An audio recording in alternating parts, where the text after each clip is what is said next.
who are you, how are you, that's where they start to feel like I'm the big threat. Maybe it could be life-threatening. Hi guys, my name is Johnstan, and for today I'm gonna do something I'm always saying I'm gonna do something very different.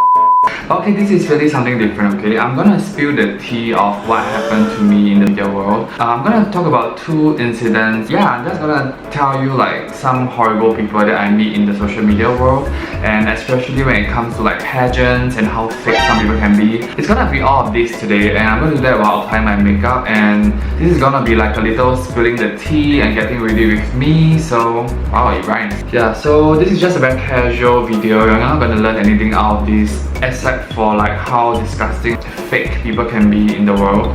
So I'm not gonna name names. Like if you know them, then good for you. If you've heard of this, I'm so sorry. I just wanna speak it up once again on YouTube, and I am just gonna start. Okay, I have 2 stories. I'm gonna start with the first one, which I think that this person's intention is slightly milder but still as annoying. Okay, so your boy here like has always been actively participating in like pageants, you know, like being the next face of something, and as you know, in Singapore, like I am someone that's very fair and I put on makeup. My niche is very different from the usual Singaporean guys. I'm actually not as well received as the others. They are like no more tan and muscular. I am currently white and chubby, so that's a really bad market. But back then I was still skinny, yeah.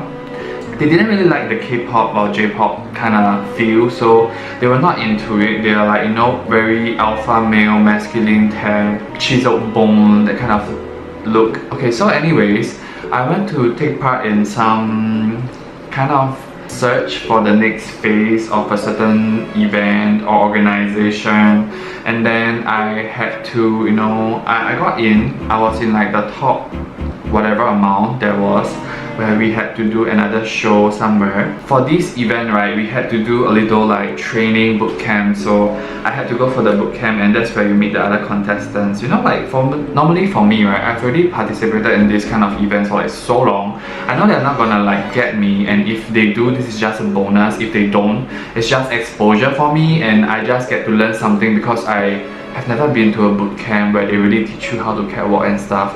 So I was really excited, and then I was just, okay, sure, I was just trying to be nice and try to like, you know, be approachable and friendly to everyone I see and everyone I meet. And then the thing is, like, there comes this guy. Let me just call him A. So A, right, he is a person, at first he was studying the same school as me. So he was studying in a university. I didn't thought that he was any like horrible or anything else. So the thing was, like, I really hate it when it comes to exchanging contacts, because they, like, in a competition, people see you as a competitor. They're not really there to make friends. Maybe at first they are there to like, oh my god, hi, who are you, how are you, and maybe they want to make friends with you, and what they will do is exchange contacts on Instagram. Then that's where things happen, especially when someone else have a greater following than another person. So I mean, I'm not trying to say that I have a lot of followers, but back then I think I was at 12,000 on Instagram, and most of them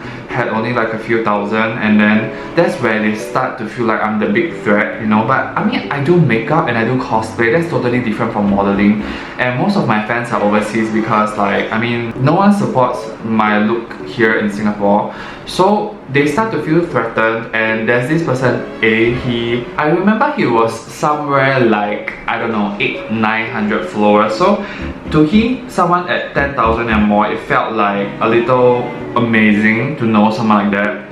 And he was asking me like, oh, how do you grow your Instagram followers, or how do you like become more famous? I really hate this word. And then I was just saying, oh, you know, the usual stuff, take part in more competitions, interesting captions, interesting pictures, stuff like that.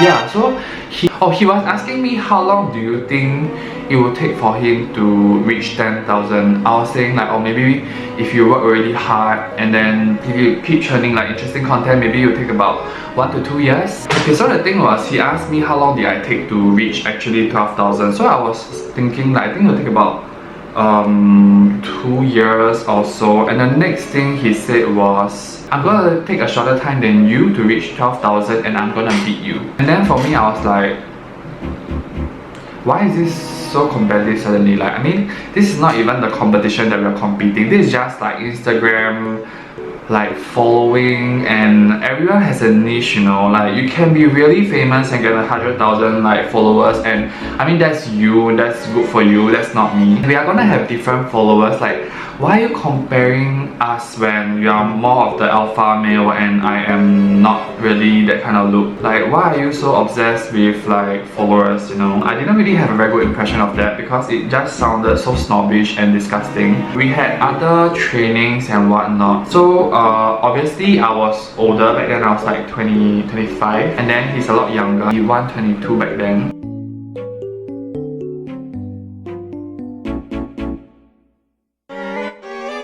And I still remember one of the days I had a very bad diarrhea, and for the first time in my life I went to the toilet every time, like every hour, you know, and it was all like watery stools, and it was really bad. And in the morning, suddenly at 6 AM, I came out of the toilet and my mom saw me, and suddenly I just blacked out and I was on the floor. It was kind of painful and it was so scary because it was the first time I ever fainted because I was dehydrated. So luckily my mom saw me and she gave me like 100 plus, so you know, that's like isotonic drinks to restore my ions and whatever. And then I was okay because I still had school back then. I was still studying. I need to go to my science laboratory class. I could not miss it because that was the last one, and if I miss it, I have to redo the whole science lab on the next module, which is next year, which is crazy because it's just one lesson. It was the easiest one at that. I just had to bear a few hours, like 3 to 4 hours, and I have to, you know, just go for it. And not to mention that at that day itself, at around 6 or 7 PM, there was a fitting session for our showcase. So I was really scared because I wasn't in the like tip-top condition. I decided to post on Instagram saying like, well, for the first time in 20 years, I actually fainted because of diarrhea. I had like dehydration. So most of the time, like, I don't really post these kind of things on Instagram, and you know that when I do that, this is like kind of serious. A lot of people, they were like, oh my god, are you okay? Like, are you fine? What is gonna happen now? And when I went to school, like, I told some of my friends that I wasn't feeling well and I still had to do the lab session. If not, I would, like, I cannot graduate or something like that. I don't want to waste one more year. So I told them to help me as much as possible, and I ran to the toilet a few times during the session itself as well. Like, if I wasn't careful, the diarrhea would just come out, you know. That was how bad it was, okay? So I managed to finish my session, and then I took a cab home and I rested.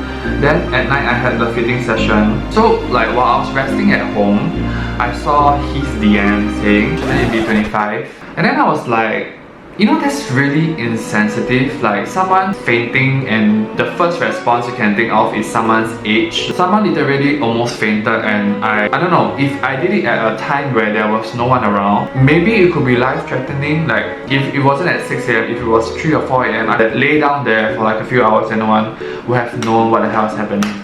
So because of this, I was like really pissed off with his actions, and I decided to like ignore him and not even like bother communicating with him. So down the road, like eventually for the competition, yes, I didn't win, although like everyone thought, I don't think everyone think that I would win, but because of my following, they think that I would like get something. I didn't get anything, okay? There was a 4 out of 10 chance and I got nothing. The funny thing was he won, so he was very smart about it. Like, so, oh, I won and I did, and you didn't. Like, even though you had a greater following than me. I mean, I was already used to it, knowing that this kind of thing will happen, because I know that this is not something that I will win, because this is a very difficult competition for me. And even for the judges, they said that my look was very niche. Like, the look that I'm portraying in Singapore is just not something that's fancy like that. He was very happy that he won, and then, I mean, good for him that he won. And then he was signed to an agency, which I wasn't, and I still am not signed to any agency. So he was really smart about it, and I think it's been a few years down the road now, so I've seen some of his works. Honestly, they are not great, and he looks very much like someone that, you know, it's like a very misplaced kind of look where you accidentally join the photo shoot or something, or what, I don't know. Like, his expressions can be a lot better, and he definitely doesn't embody any emotion, but rather than just pain and wanting to pee or something.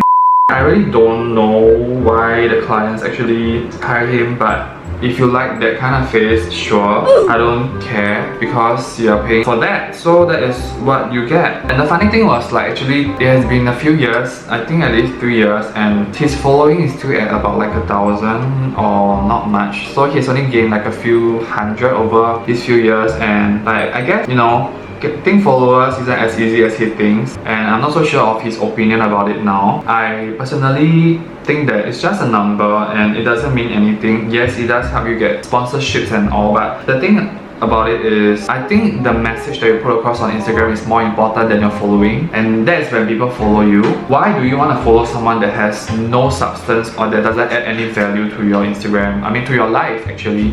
Like, why would you follow someone that's really boring and or just a magazine? Like, why don't I just follow a magazine than a face of a magazine? Like, at least the magazine tells me how do I go on a diet, or like give me some information rather than a model, unless I'm really into the person. But if I'm not, then why would I even want to follow you? The issue I have with him is that maybe he's just, I don't know, maybe cheeky at the wrong time, and it makes me feel very annoyed, or just someone that doesn't have EQ because of the things he said. It can really come across as rude, and I have a very bad impression of him. I mean, down the road I did bump into him in school, but we just walked past each other like we don't know each other, so whatever. And very soon after, I've unfollowed him because, like, yeah, I'm a petty bitch.